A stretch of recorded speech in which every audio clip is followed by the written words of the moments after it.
Dr. Richard Lumsden, former professor of biology at Tulane University and medical school, and the former dean of the graduate school, evolution was science, whereas creation was merely religion, and he taught as much to his students. What I would try to get across is that science is science. Science deals with the real world, with real phenomena. We don't bring into such discussions inferences of supernatural.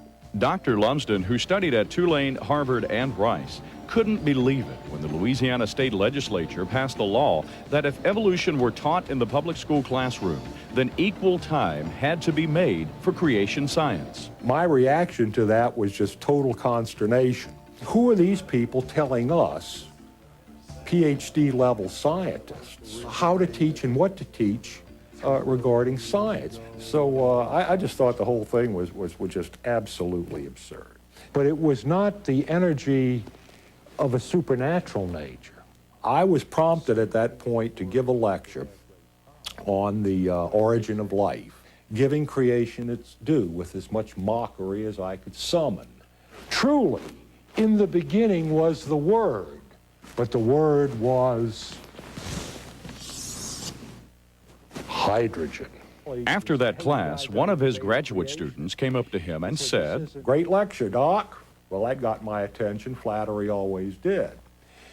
And she said, "But I have some questions." And indeed she did. She had a legal pad, and I could see line after line after line after line. So they had an appointment, which ended up lasting longer than anticipated. The appointment also ended up changing Dr. Lumsden's life.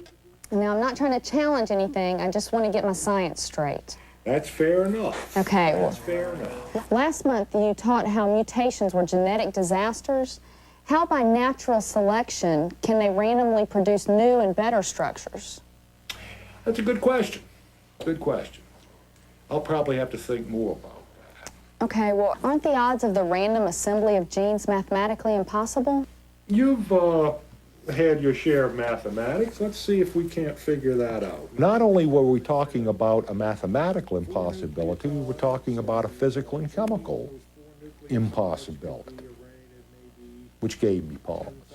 Genes, that might be 10 to the 200th, 10 to the...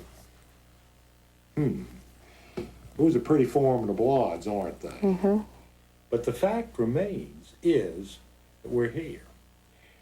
And in reality, the only way we could have gotten here is through the evolutionary process.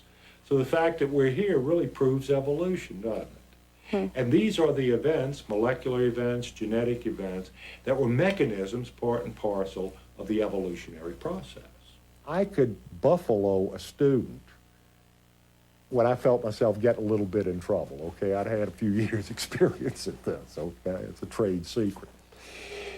But for the first time maybe in my life, in explaining various facets of evolution theory, I began to listen to what I was saying. And what I was saying wasn't making very good scientific sense. Where exactly in the fossil record is the evidence for progressive evolution, the transitional forms between the major groups? You know, most of them, come to think of it, are fully formed kinds in their own right.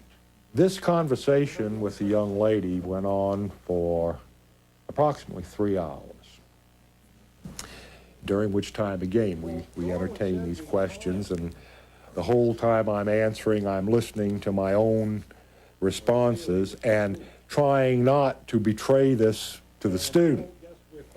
Was rapidly concluding that this is not making good scientific sense.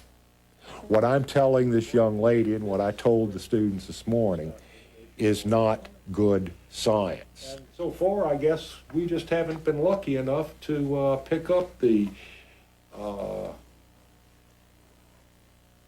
critical evidence.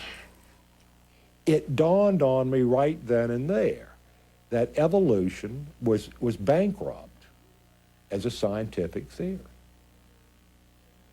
Well, if that were so, if life did not originate by a naturalistic, materialistic, spontaneous process, what was the alternative explanation? Oh my God.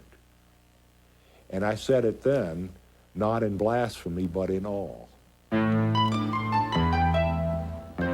What happened that afternoon was, first of all, a mortal embarrassment to me as a professor. Professing to be wise, the professor was made a fool.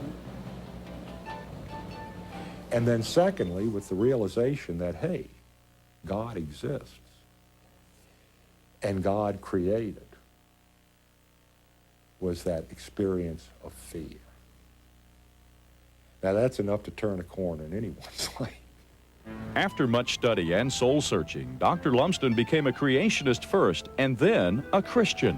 One event led to the other, and the culmination was finding myself before saving altar, on my knees, at stiff neck, broken, in obedience, asking Jesus to come into my life, to be my Lord and personal Savior. Today, Dr. Richard Lumsden, former evolutionary professor, is a committed creationist because of the scientific evidence. He has since openly debated evolutionists. He feels that in light of the great advances of science in the 20th century, evolution is no longer tenable. The evidence of science, the best in paleontology, the best in biochemistry, the best in genetics, and so on, is all compelling for creation. Creation theory does not rest on some purely metaphysical principles. It rests on the same science that evolution theory would rest on, except that the better explanation is creation, not naturalistic, materialistic, stochastic, or random evolutionary process.